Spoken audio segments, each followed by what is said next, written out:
Hello everyone and welcome to Procurement in the Park, my weekly YouTube channel where I explore the hot topics related to procurement, suppliers and supply chain. I'm Christian Schuh and today I'm talking to you from Mexico City. It is the world's fifth largest metropolis with a population of 21.5 million. And of course, it is the home to the Mexican wave.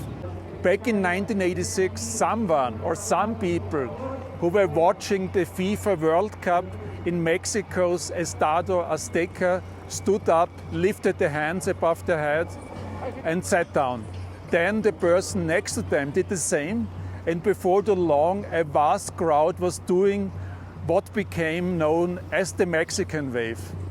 It was an extraordinary chain reaction. Now, nearly 40 years later, I have come here to see for myself the impact of a different kind of Mexican wave. One started not by some enthusiastic sport fans in the crowd, but by a piece of US legislation called the Inflation Reduction Act, or IRA for short. What does this mean for Mexico? What does it mean for global supply chains? And what does it mean for CPOs? For years, Mexico has been an important cog in the global supply chain. Its proximity to the US, its abundance of low-cost skilled labor, the richness of its raw materials, including oil, natural gas, copper, lead and timber. All of these factors have ensured that it is top of mind for global CPOs. Now this massive country, the third largest in Latin America, with 128 million people, is becoming even more important. One of the big reasons for this is the breakdown of the geopolitical consensus, with the world's two biggest economies, the US and China, becoming increasingly confrontational. As I and my co-authors from Boston Consulting Group say in our book, Profit from the Source, published by Harvard Business Review Press, the sensible response to the geopolitical shifts is for CPOs to engage in nearshoring, finding suppliers closer to home. And for US companies, there's nowhere closer and more low cost than Mexico. But another big reason for Mexico's likely rising importance in the global supply chain is the IRA. An astonishing $369 billion package of subsidies and tax incentives for green technology. Signed into law last year by the Biden administration, this act is designed to revive manufacturing in the US by reversing the outflow of investment to China and other far-off countries.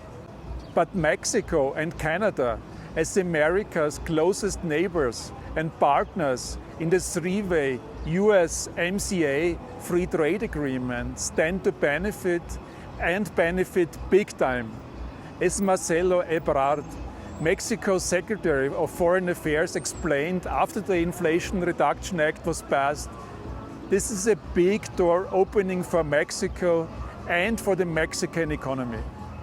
Among the first to walk through this door is Tesla, the world's most valuable automotive company. Last month, Mexico's President Andrés Manuel López Obrador held talks with Elon Musk, Tesla's chief executive, and then revealed that the company would build its next gigafactory in Monterrey, a city about 550 miles north of where I'm standing now and not far from the Texas border.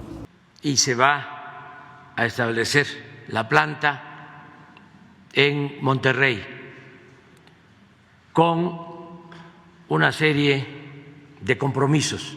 Meanwhile, some major European companies are turning to Mexico as they prepare to expand their green investments.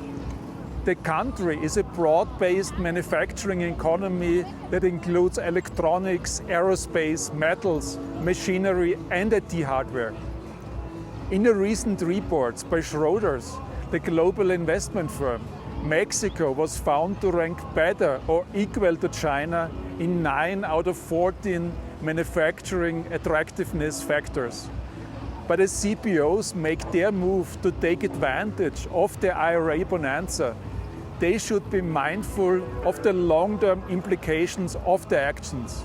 Almost certainly, the other great trading blocs will find a way to fight back in order to hold on to their great companies. They may offer inducements that are equal to or better than those offered by the US government. Indeed, the European Union has already begun to do this. When the IRA was introduced last year, there were howls of protest from many European leaders. The EU warned that the legislation violated World Trade Organization rules, while Emmanuel Macron, the French president, said that the act risked fragmenting the West. Now, in a bid to dissuade companies from relocating to North America, the EU has signaled its readiness to let member states invest billions of euros in the EU-based production of solar panels, wind turbines, batteries and heat pumps. It means that CPOs must really weigh up the pros and cons of switching some of their business to Mexico. Of course, doing what Tesla is doing, building new plants, is only one way of taking advantage of the new corporate Mexican wave. Finding new low-cost suppliers among Mexico's corporations is another and faster way to take advantage of what's happening. Standing here today, I can certainly report that there's a real buzz about the place. There's a sense of anticipation, a sense of optimism about what the future holds. And the news this month that the peso, Mexico's currency, reached its highest peak for 5 years serves to further highlight the newfound confidence. Some 40 years ago, there would have been a few people in the World Cup crowd who stayed in their seats, who refused to participate in the first Mexican wave, as people around them rose up with a shared sense of joy. These were the bystanders, and they missed out on being part of history. Now the temptation may be to adopt a wait-and-see approach to the new Mexican wave in the hope that other opportunities will emerge. Perhaps they will. Then again, perhaps they won't. This is why CPO should move fast and make a decision about Mexico one way or the other. What they shouldn't do is stay sitting down. With so much uncertainty in the world, there's no time to be a bystander.